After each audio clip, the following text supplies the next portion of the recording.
Climate change accelerates the dying of insects.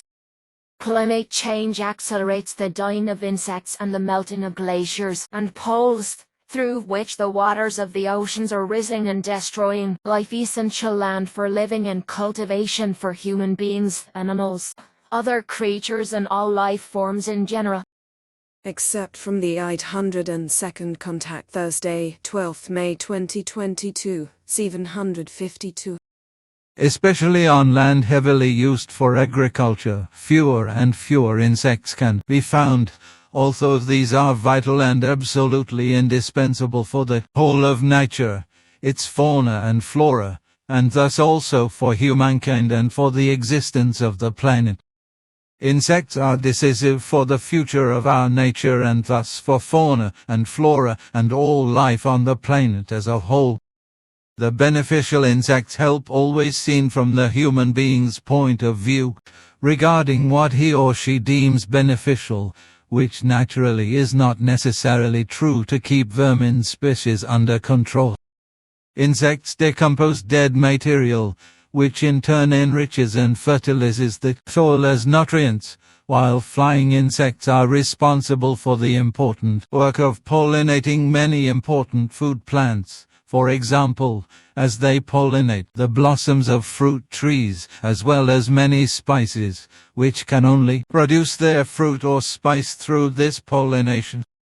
But there are fewer and fewer of many species and kinds of life-essential insects, because they are becoming increasingly scarce, especially on the heavily farmed land that is life-essential for human beings and which is needed to grow the important food. But agriculture is directed towards making money, which in reality is more greed for money than anything else, as a result of which innumerable tonnages of pesticides of all kinds are applied to the land, along with fertilizers and herbicides, and so forth, which not only impair the natural growth of plants, but also increasingly decimate the species and kinds of insects that are vital to life. And all this just for the sake of conscience-less profit, come hell or high water, as long as the money keeps rolling in. All the machinations of agriculture, of commercial horticulture, together with all the innumerable demolishing machinations of other kinds by the building industries, sports industries in general, as well as all the manifold pleasure gratifications of the human beings, which destroy the planet, nature, its fauna and flora and even the atmosphere and the climate, happen only because the human being has become boundless in his or her delusion of breeding offspring. The planet and nature, its fauna and flora, the atmosphere and the climate, are no longer capable of naturally bearing and feeding earthly humanity in its sheer number of overpopulation, nor of fulfilling its wishes and needs. Everything is now directed only towards overuse and exploitation, and indeed, in such a form that the downfall is brought about inevitably and becomes unavoidable. It is already the case that the negative effects of climate change have become perceptible in nature to such an extent that the growth of these and those plant species become incapable of life, and they simply disappear from the previous variety of vegetation. This occurs, as also these and those other plant species undergo such changes in taste that it becomes questionable in the long run whether they will remain enjoyable for humans.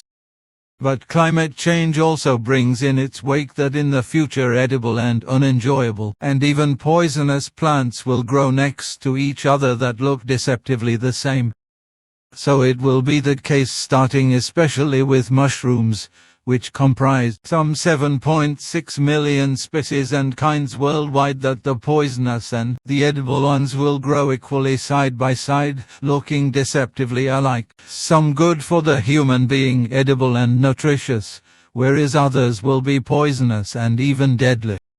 And this is what the future will inevitably hold, as well as that earthly humanity, seen in the long run, will follow the path of self-destruction, and will to a large extent disappear from the surface of the earth, as many great civilizations have already done in the past, because all their possibilities of further existence collapsed in many cases because a far too blatant overpopulation arose, due to which all possibilities of further existence were extinguished. Thus, for example, for large parts of earthly humanity the lack of water will become a catastrophe, as a result of which problems will arise which will be as insoluble as the fantasies of emigration into outer space or only into the Sol system and to other planets. And even the long-scrolled ones will not be of any help here, because that which the human beings of Earth, in their unconscientiousness, selfishness, and imperiousness, have cultivated into a blatant overpopulation, is what they alone will eventually have to take the consequences of. The wars, as well as all the other machinations of all kinds of destructions, annihilations, and the extinction of many life forms of nature, its fauna and flora, and also the destruction of the climate, will mean in the long run that humanity cannot continue to preserve its life in the same form as has been the case hitherto. The destruction of the planet through overexploitation of resources in the form of petroleum, ores, rare earths, minerals, gas, timber of all kinds, and other resources, has brought it to the brink of a collapse that is unavoidable and will come to pass sooner or later. Only the human being has not realized this yet. However, he or she will have to pay for his or her unweighted and irresponsible as well as reckless living for the day over the course of time. But back to that which I started with regarding insects, which are decisive for the future of human life, the whole of nature, its fauna and flora, and thus also for the existence of the planet itself, even if the scientists do not yet want to comprehend that the planet itself is also dependent on insects. Not only do they help to control kinds of vermin from a human being's point of view, and not only do they decompose dead material in order to provide the soil with new nutrients, but they also fulfill many other tasks that make the life of all life forms and of the planet possible in the first place. The increasing number of declining species and kinds, as well as the total number of insect populations on Earth, gives more and more cause for ever-growing concern.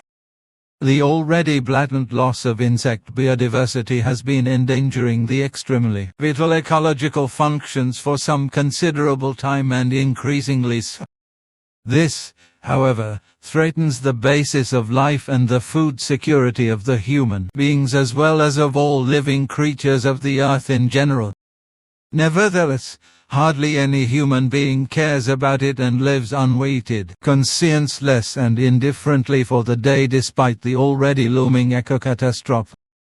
Although scientists are aware of this fact, make efforts to clarify it and sometimes even talk about it in public, they are only partially aware of the facts, because they only concern themselves with what they discover in their field of work. However, they have no clue about what is actually happening elsewhere in large parts of the world and what is becoming increasingly precarious with the dwindling of insects reaching deep into the primeval forests and remote regions of the earth. Consequently, they also have no clue about how bad things really are for the insect world on Earth. Therefore, there is a huge unknowledge about the true extent and the forms of the insect decline, which is related back to the irresponsible machinations that, as a result of the blatant overpopulation, are increasing as time goes on, causing destruction of the atmosphere and of the climate, as well as destructions to the planet, to nature, and extinctions in the fauna and flora. Most of what I know stems from the time with Svahoff, when I traveled around in the future together with him to all regions of the earth, and so, for example, I was able to observe in many areas of the earth that already in the 1970s there was a widespread loss of insects, which has rapidly increased up to the present time and has already become a very serious problem, because the pollinator insects have to a large extent already disappeared, and in some cases have almost been exterminated. As I observed with Sverhoff back then, in so-called agricultural areas, butterflies have almost been exterminated by half and more than half of the normal population due to the use of pesticides and other chemical poisons of all kinds, and so forth. Sverhoff even calculated a decline of about 30% of all species and kinds of butterflies, and moreover a decline of flying insects, which are life essential for all life forms, by about 75%. Thus it was already clear to Sverhoff and myself back then that at the present time the biomass of all insects is reduced so catastrophically that through the irresponsible use of chemicals and pesticides and so forth in agriculture and in commercial garden centers and so forth, as well as in the private sector, a state of annihilation of the variety of vegetation and of the insect world is caused that will hardly be able to be made good again. In Europe, the main insect groups are probably those of butterflies, bees, bumblebees and wasps, as well as moths, beetles, mosquitoes, flies and ants, and so forth, in which case Sverhoff said that their species comprised hundreds of thousands of kinds. It was impossible for me back then, and it is still impossible for me today, to name even a larger number, and furthermore, as Sverhoff said, he himself did not know how many species and kinds there even were at all on Earth, in which case even in the year 2030, despite extinction due to chemicals, pesticides and other poisons, there were still hundreds of thousands of other species and kinds undiscovered. The climate change and loss of living space, as we already observed back in the 1940s, will cause a lot of hardship for insects, in which case many of them will not survive the newly emerging climate. Thus, many insect species and their kinds are under the threat of dying out and becoming extinct, not only because of the application of pesticides, insect-destroying poisons and other chemicals and poisons of all kinds by agriculture, commercial garden centers and through private users of all kinds, but also due to climate change. Hence, they are not only exterminated by human beings and their irresponsible machinations, resulting from the desires, craving for luxury and the immoderate needs of the overpopulation, but they are also threatened and exterminated by nature itself, and indeed to an extent that has never ever been the case before. The biodiversity of the vegetation and of the insects are equally endangered by this because one has an effect on the other, therefore both sides are affected, a fact that has obviously not yet been realized by the scientists who should be concerned with these facts. According to the observations by Sverhoff and myself, I know that the vegetation and the insect world do not work isolated from each other, but one is dependent on the other and thus must work together if both are to continue and thrive. The loss of one side also leads to the loss of the other side. Consequently, the loss of living spaces also results in the reduction of insects. And due to the loss of the living spaces, thus also of the vegetation, the climate change is compounded even more, and this because every storm gains unfettered attack surfaces and the storm winds can sweep and rave tremendously across the land, which is otherwise also no longer protected against the heat radiation of the sun, because there are no more bushes and other plants growing, which would provide the necessary shade. This automatically leads to the drying out and unfruitfulness of the soil, as well as to the inevitable extinction of the insects of every species and kind that used to live in that area. Therefore, all this results in this endangered area becoming a warmer zone, with warmer temperatures, where no vegetation can thrive and insects can no longer exist.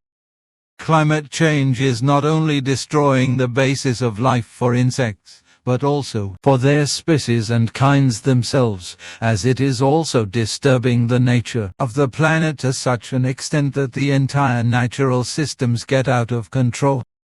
This has already been evident for decades by the fact that the glaciers around the world are melting, as are the ice masses of the North Pole and of the South Pole and the permafrost worldwide.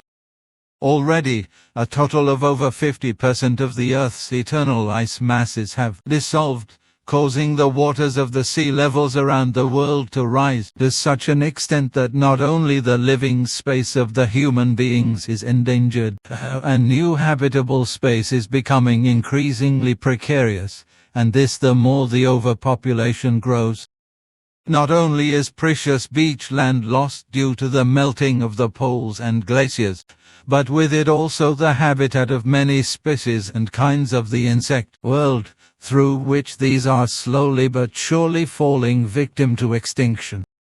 But this is not enough, because the human being, in his or her overpopulation delusion, is undertaking anything to destroy the planet, its vegetation, as well as the fauna and flora to such an extent through his or her destructive, as well as annihilating and exterminating machinations, so that nature can no longer recover from it. Instead of allowing it the time to regenerate, however, so that it would be able to recover to some extent, more and more descendants are being born into the world by human beings, as a result of which the overpopulation increases and increases endlessly, which in turn inevitably requires further nature-destroying and nature-annihilating measures, as also further wildlife-eradicating machinations are being brought forth in an ever greater and more refined form. This happens in such a form that new irresponsible methods of destruction and annihilation are to follow. New exploitations of the Earth's resources of all kinds, underground as well as above ground, through which the planet is beginning to wobble more and more, which has been happening imperceptibly already for decades, but has not been recognized by geological science until now because this research has been neglected so far and does not awaken any interest on the part of the scientists. All of this is the sheer reality and its truth, which, however, the majority of humanity refuses to accept, not to mention renowned and overly boastful politicians, and thus not many of the majority of the peoples. Very many of those who publicly demonstrate against all the global environmental pollution, against carbon dioxide emissions and against air pollution, and against the use of pesticides, chemicals and poisons of all kinds, as well as against any war, the production and trade of weapons, and so forth, do not know what they are really doing it for. Truthfully, they have no idea whatsoever of what is really concealed behind everything, and how bad things are for the future of humanity, for all life as well as for the existence of the Earth itself. But hardly any human being wants to accept all this as it really is, and many irrational know-it-alls and otherwise those of low intelligentum and simple-minded ones even deny all the evils and dangers that have been gathering in the earth's sky of destiny. Not only among the majority of the non-thinking and uneducated peoples, but even in politics and in the science of all kinds, there are renowned negators of the truth, who in their low intelligentum and simple-mindedness vehemently deny the truth of the anthropogenous climate change and the anthropogenous destruction and annihilation of the planet and its nature, as well as the manifold destructive machinations of the overpopulation, as well as the extinction of many species and kinds of fauna and flora caused by humankind. Furthermore, due to the growth of the human overpopulation, more and increasingly enormous tonnages of life-destroying pesticides, herbicides and other poisons and chemicals are being applied to nature, through which commercialism, and thus the profit-mongering of all food cultivation that takes place in the great outdoors is being advanced, and the fauna and flora as well as the habitat of the very important insect world are destroyed, and these are ultimately exterminated. Nobody considers that the climate changes more and more as a result of this, because the simpler-minded opinion of low intelligentum prevails that the already occurring climate change is the culmination of the whole thing, which in reality already had its beginnings in the 19th century with what is happening today and what is yet to come. Svath and I knew this as early as the 1940s. And therefore I also know that it will not be the truth and not the peak of the climate change, as it will also not be the case that the world temperature will only increase by 1.5 degrees, because as Svahoff and I have experienced in the future, the temperatures in Switzerland alone will rise by 5 and even over 6 degrees at times. The anthropogenic, that is to say, the human-made climate change, however, is hardly listened to by the peoples, but rather everything is only exploited, politically and in part completely ridiculously, and that in a form that would bring purely nothing of value and nothing of that which the planet and its nature really need, namely an appropriate time for regeneration, at least as far as it is still possible. But those of the politicians who only have a big mouth, however, do not care about the truth and the continuity of the world and its entire nature, as well as the fauna and flora and the true existence of humanity, rather, are only concerned about their might, as well as about not earning their money with their handiwork, and instead are worrying about their horrendous salaries and exercising their office, do not really care about the upcoming problems of the planet, its nature, its fauna and flora, all the ecosystems, the atmosphere, the climate and the human beings. The time of regeneration, however, would take many centuries, and this would be connected with a radical reduction of the worldwide overpopulation and the drastic and likewise worldwide reduction of the total industry of every kind to a reasonable degree. One should consider that a planet like the Earth is laid out for a human population of about 530,000, which is in contrast to the present number of over 9.2 thousand million and thus almost 17.5 times as much.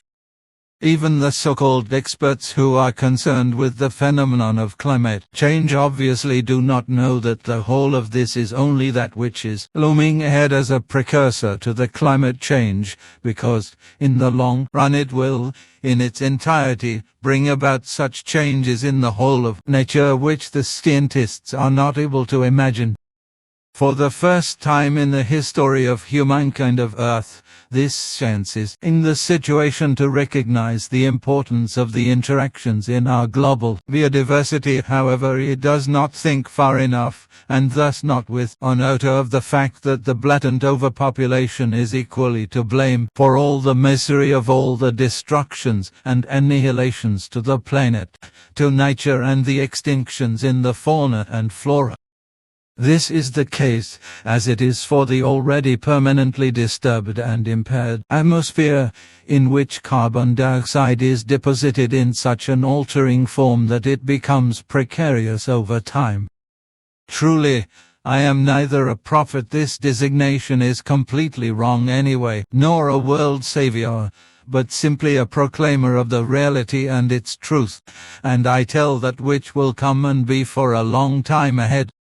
Svath's results, which he has worked out, are evidence that the decline of insects in areas of agricultural and commercial horticultural farms as well as in private areas is becoming increasingly severe, and indeed especially so where the effects of climate change and the loss of living space are combined to be strongest.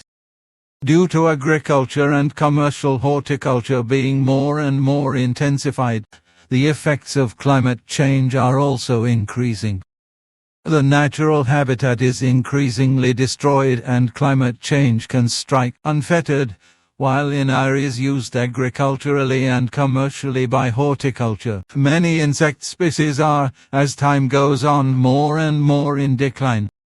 In the 1940s, Svahoff observed that in many agricultural areas and also commercially used horticultural areas, most of the natural habitats of insect species are destroyed because they are particularly susceptible to climatic influences. Thus, areas burdened by the climate change are especially severely affected. Consequently, insect deaths are particularly rampant in such places, in which case the application of pesticides, chemicals, herbicides and all kinds of poisons exceeds the extent of that which nature is still able to bear. The loss of habitats for insects of all species and kinds is one of the greatest threats to biological variety. However, very few human beings really care about this. However, the effects of insects are effectively life essential to all existence on Earth, for without them all life on Earth would indeed become extinct. The extinction of insects also includes deforestation and other longer-term elimination of habitats, and in addition, climate change is also causing the death of many tree species because they can no longer withstand the changing and warmer climate, especially in Europe. The increasingly rapid looming threat of climate change, particularly due to the irrationality and irresponsibility of the human beings, has resulted in a decline to a precarious extent in the biological variety of the insect world, and indeed not only in Europe, but already worldwide, in which case this course of destruction and insanity of extinction already reaches into the deepest depths of the primeval forests, such as in Borneo, parts of Africa, and especially in the primeval forests of Europe and especially in the rainforests of Brazil, where, come hell or high water, the primeval forest is plundered and cleared, and thus the habitat of the insect world is increasingly destroyed and ultimately exterminated. This is the case in particular due to the authorization and request of the irresponsible Brazilian President Jair Messias Bolsonaro. The pesticides, herbicides, as well as the thousand-fold poisons and chemicals of all kinds, as well as the rising temperatures and the increasing frequency of extreme weather events, also have an extremely negative effect on the insect world. Periods of droughts and other changing weather conditions, such as rainstorms and other unwetter, are manifestations that have an extremely negative effect on the populations of many kinds of insect. It is already the case that the climate change alone is having a very large and severe effect on many areas of the Earth, in which case temperatures have also become very unstable by nature, which is not conducive to various species and kinds of insects. However, many insects are not used to rapid changes in temperature, so they cannot survive climate change, and the changing climate has a deadly effect on them. Especially insect groups such as butterflies, bees and moths, but also wasps, ants, beetles, flies, bugs, dragonflies, mosquitoes and other lesser-known groups are especially severely endangered. This is the case while various other insects are more resilient. However, they still do not escape extinction or decimation because their habitat is destroyed by agriculture, commercial horticulture farms and many private individuals through the application of pesticides, herbicides, poisons and chemicals of all kinds, and vegetation is also caused to disappear in the course of time. Thus, a change in biological variety in insects and the vegetation is taking place all around, and it is not foreseeable that the human beings of the Earth will, on the whole, recognize their responsibility for all life and the continued existence of the planet. Translation Barbara Lotz. Corrections Vika Walder and Vivian Legg.